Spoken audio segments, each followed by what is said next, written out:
नमस्कार बच्चों, मैं मंचून सब कुछ लर्न पर आपका स्वागत करता हूं। आज मैं आपको लाइन एंगल्स के बारे में बताऊंगा। लाइन और एंगल्स क्या होता है, कितने टाइप के होते हैं, ठीक है, सारे कुछ A to Z मैं लाइन और एंगल के बारे में बताऊंगा। लाइन और एंगल का सीखने के लिए आपको इस वीडियो को शुरू से अंत तक देखें। चलिए शुरू करते हैं। A line is a straight path that extend infinitely in both directions, it has no end point. Line क्या होता है? सीधी स्ट्रेट लाइन होता है जो इनफाइनाइट तक जाता है, दोनों तरफ, इधर भी जाता है और इधर भी जाता है। इसको क्या बोलते हैं? लाइन बोलते हैं। ठीक है, ये क्या है? लाइन है। इसको हम क्या बोलते हैं? लाइन बोलते हैं। Type of line straight line होता है, ठीक है, जो जिसका एंड पॉइंट नहीं होता है, जो अभी मैंने बताया ये एंड पॉइंट नहीं होता है, इसको क्या बोलते हैं? Straight line, continuous without and point, that is called line. Straight line बोल दो या लाइन बोल दो, सिंपल, ठीक है, तो इसको लाइन बोलते हैं। एक होता है लाइन सेगमेंट, ठीक है। लाइन सेगमेंट में क्या होता है? जिसमें फिक्स पॉइंट होता है, दो एंड पॉइंट होता है, ठीक है, जैसे कि ये लाइन है और यहाँ पे फिक्स है, ठीक है, ये ए हो गया और ये बी हो गया, तो इसको, इस वाले लाइन को हम लाइन सेगमेंट बोलते हैं, ठीक है। इस वाले लाइन को क्या बोलते हैं? लाइन सेगमेंट, क्योंकि दो इसमें फिक्स पॉइंट है, ऑलरेडी एंड पॉइंट है, इधर भी एंड हो रहा है और इधर भी एंड हो रहा है। सपोज किस क्वेश्चन आता है कि ड्रॉ 5 इंच लाइन, तो वो 5 इंच क्या होगा? लाइन सेगमेंट होगा। क्यों? उसमें दिया हुआ है 5 इंच, 6 इंच नहीं करना है, 5 इंच मतलब ये 5 है और ये सपोज ए और बी लाइन है और ये कितना लेंथ है इसका? 5 इंच है। तो इस तरह के जो लाइन होते हैं जिसमें ऑलरेडी दिया होता है, जिसमें दो एंड पॉइंट होता है, उसको लाइन सेगमेंट बोलते हैं, ठीक है। चलिए, उसके बाद रे होता है। रे क्या होता है? जिसमें एक एंड पॉइंट होता है और दूसरा इनफाइनाइट होता है, ठीक है। जैसे ये एंड पॉइंट है, ठीक है, इसके बाद जो आगे जा रहा है इनफाइनाइट जा रहा है, तो इसको क्या बोलते हैं? रे बोलते हैं। जैसे टॉर्च का लाइट आप जलाते हैं तो टॉर्च जैसे जलता है ना, तो उसका टॉर्च जहाँ से जलता है वो तो एक एंड पॉइंट हो गया, जो हाथ में अगर टॉर्च है तो वो एंड पॉइंट हो गया, और आगे की तरफ जो लाइट गई है डायरेक्शन में तो वो इनफाइनाइट तक जाता है, तो उसको क्या बोलते हैं? रे बोलते हैं, ठीक है। रे निकलता है, जैसे सूरज से भी रोशनी निकलता है, उसको भी रे बोलते हैं, क्योंकि सूरज एक तो एंड पॉइंट हो गया और वहाँ से जो रे निकला है, रोशनी निकली, वो आपके तब का था, वो इनफाइनाइट डिस्टेंस ट्रेवल कर रहा है। अगर उसको ब्रेक नहीं लगा तो इनफाइनाइट डिस्टेंस ट्रेवल करता है, तो इसको क्या बोलते हैं? रे बोलते हैं। एक इनफाइनाइट का होता है, एक इसका एंड पॉइंट होता है। तो क्या होगा? जो लाइन में दो एंड पॉइंट होगा उसको लाइन सेगमेंट बोलते हैं, जिसमें एक लाइन एक एंड पॉइंट होगा उसको रे बोलते हैं, जिसमें एक भी एंड पॉइंट नहीं होगा उसको लाइन बोलते हैं। सिंपली स्ट्रेट लाइन बोल सकते हैं उसको, ठीक है। चलिए, अब उसके बाद आता है intersecting line, parallel line type के। देखिए, इंटरसेक्टिंग लाइन क्या होता है? एक लाइन दूसरे लाइन को क्रॉस करता है या एक पॉइंट पे जाके काटता है, उसको क्या करते हैं? Intersecting line. इंटरसेक्ट मतलब काटना, ठीक है। Two line that cross each other at a point, एक पॉइंट पे काटता है। जैसे ये लाइन है, ठीक है, ये यहाँ से आया और यहाँ क्रॉस कर गया, ठीक है, तो ये टच हुआ, यहाँ काटा, तो इसको क्या बोलते हैं? इंटरसेक्टिंग पॉइंट, ठीक है, इसको क्या बोलते हैं? Intersecting point. और ये क्या हो गया? इंटरसेक्टिंग लाइन हो गया, ठीक है। सेम पैरेलल लाइन दे होता है, दो लाइन एक पैरेलल चलता है जो कभी नहीं मिल सकता है, उसको हम क्या बोलते हैं? पैरेलल लाइन बोलते हैं, ठीक है। जैसे रेल का ट्रैक होता है वो पैरेलल होता है, दोनों कहीं भी डिस्टेंस, जैसे कि ये लाइन है, तो यहाँ के जो अगर 5 सेंटीमीटर इसकी दोनों के बीच की गैप है, तो यहाँ भी 5 मीटर ही होगा, ठीक है, 5 सेंटीमीटर या 5 मीटर, ठीक है। तो कहीं भी ये आगे भी जाएगा तब भी ये 5 सेंटीमीटर ही होगा, ठीक है, इसकी गैप। तो गैप कम नहीं होना चाहिए। अगर गैप सेम है तो उसको क्या बोलते हैं? पैरेलल लाइन बोलते हैं। जैसे रेलवे ट्रैक होगा, उसमें देखेंगे तो जहाँ से रेलवे ट्रैक शुरू होता है, जहाँ रेलवे ट्रैक अंत होता है, उसमें वो वहाँ से लेके वहाँ तक, एंड से लेके अंत, मतलब स्टार्टिंग से लेके एंड तक जो दोनों पटरी के जो गैप होता है वो सेम होता है, ठीक है, इसलिए उसको हम पैरेलल लाइन बोलते हैं। वो कभी नहीं, एक दूसरे से मिलता नहीं है, ठीक है। उसके बाद आता है परपेंडिकुलर लाइन। परपेंडिकुलर लाइन क्या होता है? एक दूसरे को इंटरसेक्ट करता है मगर वो 90 डिग्री बनाता है। क्या होता है? 90 डिग्री बनाता है, तो उसको हम परपेंडिकुलर लाइन बोलते हैं, ठीक है। तो जैसे कि ये लाइन आया और यहाँ से एक लाइन ऑलरेडी पास हो रहा है, तो ये इंटरसेक्ट किया यहाँ पे, तो ये टच हुआ, तो ये जो पॉइंट हो ये 90 डिग्री बन जाता है, तो उसको हम क्या बोलते हैं? परपेंडिकुलर लाइन बोलते हैं, ठीक है। अगर एंगल 90 डिग्री का काट रहा है तो वो उसको परपेंडिकुलर लाइन बोलते हैं, ठीक है। चलिए, उसके बाद लाइन, इतना ही, लाइन इतना ही था। लाइन के बाद क्या होता है, एंगल होता है। एंगल क्या होता है, ये angle is formed when the two ray या line segment meet a common end point that's called vertex. Angle कैसे बनता है, एंगल किसको बोलते हैं, जैसे दो लाइन होता है या लाइन सेगमेंट, दो लाइन सेगमेंट लीजिए, ये लाइन सेगमेंट लिया, ठीक है, और जहाँ एक पॉइंट पे जाकर मीट किया, ये पॉइंट है, कॉमन इन पॉइंट है, जिसको हम वर्टेक्स बोलते हैं। क्या बोलते हैं इसको, वर्टेक्स बोलते हैं। तो और जैसे ये वर्टेक्स होगा तो ये जो फॉर्म हुआ ना इधर का, इसको हम क्या बोलते हैं, एंगल बोलते हैं, ठीक है। ये क्या है, एंगल हो गया, ठीक है। ये एंगल बनता है, दो लाइंस या दो आर्म्स, दो सेगमेंट, लाइन सेगमेंट, इसको हम बोल सकते हैं, ठीक है। तो दो सेगमेंट, लाइन सेगमेंट एक एंड पॉइंट पर जहाँ मिलता है, तो जो कॉमन वर्टेक्स होता है उसको जो कॉमन वर्टेक्स एंड पॉइंट होता है उसको हम वर्टेक्स बोलते हैं, जो कॉमन वर्टेक्स होता है, तभी लाइन फॉर्म होता है। अब लाइन सेगमेंट बोल दो, रे बोल दो, या फिर आर्म्स बोल दो, ठीक है, ठीक है। पार्ट ऑफ एंगल्स करके कौन कौन से होते हैं, अभी पार्ट मैंने बताया था आपको, वर्टेक्स होता है जो कॉमन इन पॉइंट होता है, और एक दो आर्म होता है। देखिए ये एंगल बना तो ये दो, एक ये आर्म हो गया और एक ये आर्म हो गया, और ये वर्टेक्स हो गया, ठीक है। ये एंगल फॉर्म होगा, एंगल सिंबल ऐसे डिनोट होता है, ठीक है। सी यहाँ मान लो ए है, ये बी है और ये सी है, तो एंगल हो गया ए बी सी, ठीक है। इस तरह से ये एंगल्स के पार्ट हैं सारे, ठीक है। चलिए टाइप ऑफ एंगल देख लेते हैं। 6 टाइप के एंगल्स होते हैं। पहला क्या है, एक्यूट एंगल, वो एंगल जो 90 डिग्री से कम हो, 0 से ज़्यादा हो और 90 से कम होता है, तो उस एंगल्स को हम एक्यूट एंगल बोलते हैं। जो 0 से लेकर 90 के बीच में जो एंगल बनता है तो उसको हम एक्यूट एंगल बोलते हैं, ठीक है। तो यहाँ पे देखिए, जैसे कि ये लाइन खींचा मैंने, ये क्या है 90 डिग्री का हो गया, ठीक है, और ये एंगल बन गया, ये 90 डिग्री, ये एंगल बन गया। ये जो एंगल बना है ना, इसको हम एक्यूट एंगल बोलते हैं, ठीक है। ये क्या हो गया, एक्यूट एंगल हो गया। जो 90 से कम होता है उसको हम एक्यूट एंगल बोलते हैं, जो 90 के बराबर होता है, एग्जैक्ट 90 डिग्री का होता है, उसको राइट एंगल बोलते हैं। क्या बोलते हैं उसको, राइट एंगल बोलते हैं।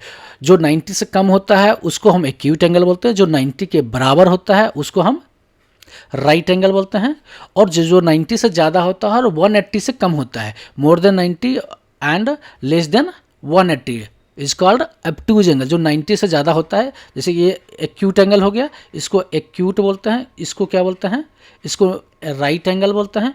और जो इस वाले, ये पूरा एंगल हो गया, ये वाला जो एंगल होता है उसको हम बोलते हैं ऑब्ट्यूज एंगल, ऑब्ट्यूज एंगल बोलते हैं, ठीक है।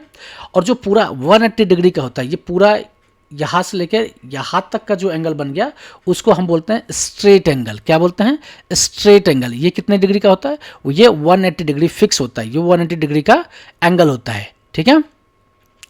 उसके बाद आता है स्ट्रेट एंगल का रिफ्लेक्स एंगल, ठीक है। अब देखिए, पहले ये एक्यूट एंगल, फिर ये राइट एंगल, यहाँ से ये ले लेंगे तो ये वाले एंगल्स हो गया राइट एंगल, फिर इस वाले एंगल को ऑब्ट्यूज एंगल बोलते हैं, और ये पूरा एंगल को स्ट्रेट एंगल बोलते हैं, ठीक है। और जो यहाँ से, जैसे ये 0 डिग्री है, 0 डिग्री से कंप्लीट ऐसे घूम गया, तो सपोज इधर इस साइड कोई लाइन जा रही है और यहाँ तक एंगल बन गया, ये पूरी एंगल बन गया, तो इसको हम रिफ्लेक्स एंगल बोलते हैं। जो 180 डिग्री से बड़ा ज़्यादा होता है और 360 डिग्री से कम होता है, ठीक है। 180 डिग्री से ज़्यादा बड़ा होता है और 360, ये यहाँ पे आएगा 360 हो जाएगा, तो ये 180 डिग्री यहाँ से बड़ी होते हैं और यहाँ से छोटा होता है, तो ये एंगल को हम क्या बोलते हैं, रिफ्लेक्स एंगल बोलते हैं, ठीक है। और ये यहाँ से शुरू होता है एंगल और ये जाके यहाँ मिल गया, ठीक है, तो इसको क्या बोलते हैं हम, 360 डिग्री बोलते हैं, और इसको कंप्लीट एंगल बोलते हैं। क्या बोलते हैं, कंप्लीट एंगल बोलते हैं। क्या बोलते हैं इसको, कंप्लीट एंगल बोलते हैं, ठीक है। समझ में आ गया आपको। अब चलते हैं दूसरे, पेयर ऑफ एंगल देख लेते हैं। पेयर ऑफ एंगल क्या होता है, कंप्लीमेंट्री एंगल होता है। पेयर ऑफ एंगल में फर्स्ट क्या होता है, कॉम्प्लीमेंट्री एंगल होता है, जिसका सम 90 डिग्री होता है, ठीक है। दो एंगल को जोड़ के अगर हम उसका सम निकालते, जोड़ते हैं, और दो एंगल, सपोज एंगल ए और plus angle B is equal to 90 degree, तो ये क्या हो गया, कॉम्प्लीमेंट्री एंगल, ठीक है। सेम अगर उसका angle A plus angle B is equal to 180 degree पूरता है, अगर दो एंगल की जो सम है वो 180 डिग्री पूरता है, तो इसको क्या कहते हैं, सप्लीमेंट्री एंगल, सप्लीमेंट्री एंगल्स, ठीक है। दो एंगल के जो सम होता है, दो एंगल का अगर सम 90 डिग्री होता है तो कॉम्प्लीमेंट्री होता है, दो एंगल का सम अगर 180 डिग्री होता है तो उसको हम सप्लीमेंट्री एंगल बोलते हैं, ठीक है। उसके बाद आता है एडजेसेंट एंगल। क्या होता है? The share the common arm vertex no overlap, ठीक है, तो उसको क्या बोलते हैं? एडजेसेंट एंगल बोलते हैं। जैसे कि यहाँ पे देखिए एक एंगल बनाया मैंने, ठीक है, आप क्या कर रहे हैं? Share common arms. देखिए ये एंगल है एक, और दूसरा एक ये होता है, ठीक है, तो ये एंगल और ये एंगल ले लिया, तो इसमें क्या है? कॉमन आर्म हो गया, ये कॉमन आर्म है, सी मान लीजिए कॉमन आर्म है, ये ए मान लीजिए और इसको बी मान लीजिए, इसको ओ मान लीजिए, ठीक है। तो नो ओवरलैप, ओवरलैप नहीं हो रहा है, ठीक है। तो ये कॉमन आर्म क्या है? एक है, ठीक है, वर्टेक्स एक ही है, कॉमन वर्टेक्स है और कॉमन आर्म है, ठीक है। तो इसको क्या बोलते हैं? एडजेसेंट एंगल बोलते हैं। क्या बोलते हैं? एडजेसेंट एंगल, ठीक है।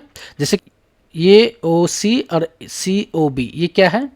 ये एडजेसेंट एंगल है, ठीक है। अब आते हैं लीनियर पेयर पे। लीनियर पेयर क्या होता है? Two adjacent angle that form a straight line, और उसका सम कितना होना चाहिए? 180 डिग्री, ठीक है। दो एडजेसेंट एंगल जो जिसका सम होता है 180 degree is called linear pair, ठीक है। जैसे कि यहाँ पे देख लेते हैं, ये स्ट्रेट लाइन है, ठीक है, ठीक है, ये एडजेसेंट एंगल, ये एडजेसेंट एंगल है, ये दोनों, और दोनों का जो सम हो गया वो 180 डिग्री है, तो इसको हम क्या बोलते हैं? लीनियर पेयर बोलते हैं, ठीक है। समझ में आ गया? अब आ जाता है opposite angles, vertex opposite angle. तो यहाँ पे मैं दिखाता हूँ, ये देखिए वर्टेक्स अपोजिट एंगल्स, तो ये वर्टेक्स काट लिया मैंने, तो ये अपोजिट एंगल, ये वाला एंगल और ये वाला एंगल क्या है? अपोजिट एंगल है। ये क्या हुआ? अपोजिट एंगल है, इसको क्या बोलते हैं? वर्टेक्स अपोजिट एंगल्स, ठीक है।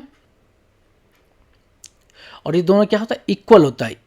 अगर ये 30 डिग्री का होगा तो ये भी 30 डिग्री का होगा, या 150 है तो ये भी 150 होगा, ठीक है। तो इस तरह से होगा, अपोजिट डायरेक्शन में जो अपोजिट एंगल होगा, ये एंगल बराबर होगा और ये एंगल के बराबर होगा, ठीक है।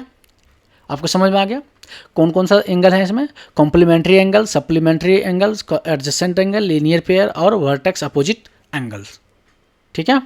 चलिए अब प्रॉपर्टीज कुछ देख लेते हैं। एंगल्स क्या है? Properties, angles on a straight line 180 degree होता है, मैंने अभी पहले ही बताया था। 180 डिग्री स्ट्रेट लाइन पे जो एंगल होता है 180 डिग्री का होगा। एंगल अराउंड अ पॉइंट 360 तक पूरा घुमाएं, जैसे ये देखिए 180 डिग्री स्ट्रेट लाइन हुआ, तो ये क्या है? 180 डिग्री का होगा, और पूरा राउंड कर लिया, ऐसे घूम गया, तो ये कितनी डिग्री का होगा? 360 डिग्री का एंगल होगा। Vertex opposite angle already equal है, मैंने अभी पिछले स्लाइड में बताया था, ठीक है। समझ में आ गया सारे? चलिए, angle form by the parallel lines and एक ट्रांसवर्सल लाइन पे। ट्रांसवर्सल लाइन पे क्या होता है? Transversal a line cutting two या more lines at a different point, two line को डिफरेंट पॉइंट, जैसे कि ये दो लाइन है, ट्रांसवर्सल लाइन, पैरेलल लाइन है ये, और ठीक है, ये पैरेलल लाइन हो गया, और यहाँ पे कोई लाइन आके काट दिया, इसको ट्रांसवर्सल लाइन बोलते हैं, क्योंकि ये एक लाइन दो लाइन को काटता है, ठीक है। ए लाइन कटिंग टू या मोर लाइंस डिफरेंट पॉइंट, तो ये क्या कर रहा है? डिफरेंट पॉइंट पे काट रहा है, ये कि यहाँ पे काटा, दूसरा यहाँ पे काटा, दो पैरेलल लाइन को काट दिया, तो इसको ट्रांसवर्सल लाइन बोलते हैं, ठीक है। समझ में आ गया? चलिए आगे चलते हैं। Type of angle by transversal. अब दो एंगल अगर ट्रांसवर्सल लाइन काटता है तो उसमें कौन कौन सा एंगल बनता है वो मैं बता रहा हूँ। करस्पॉन्डिंग एंगल्स होता है क्या? देखिए यहाँ पे क्या होता है, अगर ट्रांसवर्सल लाइन काटता है तो एंगल वन है, ये एंगल 1 है, और एंगल 5 के बराबर होता है, ठीक है। अपोजिट एंगल्स हो गया ये, ठीक है। सेम 3 और 6 एंगल इक्वल होता है, फिर 2 और 7 इक्वल होता है, ठीक है। देखिए ये करस्पॉन्डिंग एंगल, इसको करस्पॉन्डिंग एंगल्स बोलते हैं। 1 और 2 क्या है? करस्पॉन्डिंग एंगल्स है। अल्टरनेटिव इंटीरियर एंगल्स क्या होता है? अल्टरनेटिव इंटीरियर एंगल्स 3 और 6 इंटीरियर एंगल है, और 2 और 7 एक्सटीरियर एंगल है, ठीक है। 2 और 7 एक्सटीरियर एंगल है। को इंटीरियर एंगल कौन कौन से है? देखिए 3 और 5 ये को इंटीरियर एंगल्स है, जिसका सम कितना होता है? जिसका सम होता है 180 डिग्री, ठीक है। ये टाइप ऑफ एंगल्स हैं जो ट्रांसवर्सल लाइन के थ्रू बनता है, ठीक है। अगर आपको याद हो जाएगा तो आसानी से आपको समझ में आ जाएगा, और आपको इसके जो रिलेटेड जितने भी क्वेश्चन हैं आसानी से बन जाएगा, ठीक है। अगर समझ में नहीं आया है अभी तक तो एक बार और वीडियो को देखिए और कमेंट बॉक्स में ज़रूर बताएं कि वीडियो को समझ में नहीं आया है, तो मैं दोबारा वीडियो आपके लिए स्पेशल बनाकर मैं बताऊंगा और कमेंट बॉक्स में भी आपको आंसर में दूंगा। ठीक है, चलिए आपके लिए मैंने कुछ प्रैक्टिस क्वेश्चंस दिए हैं। इस प्रैक्टिस क्वेश्चन को आपको नोटबुक पे करना है, उसका फोटो खींच के आपको कमेंट बॉक्स में डालना है। ठीक है, जिससे हमको समझ में आ जाएगा, आपको समझ में आ गया। अगर समझ में नहीं आया तब भी आप क्वेश्चन को आप लिख सकते हैं, उसका आंसर गलत है सही आप डाल सकते हैं, आंसर मैं कमेंट बॉक्स में आपको दे दूंगा। ठीक है, चलिए वीडियो देखने के लिए आपको धन्यवाद। वीडियो अगर अच्छा लगा तो वीडियो को लाइक करें, कमेंट करें और अपने दोस्तों के साथ इस वीडियो को शेयर करें।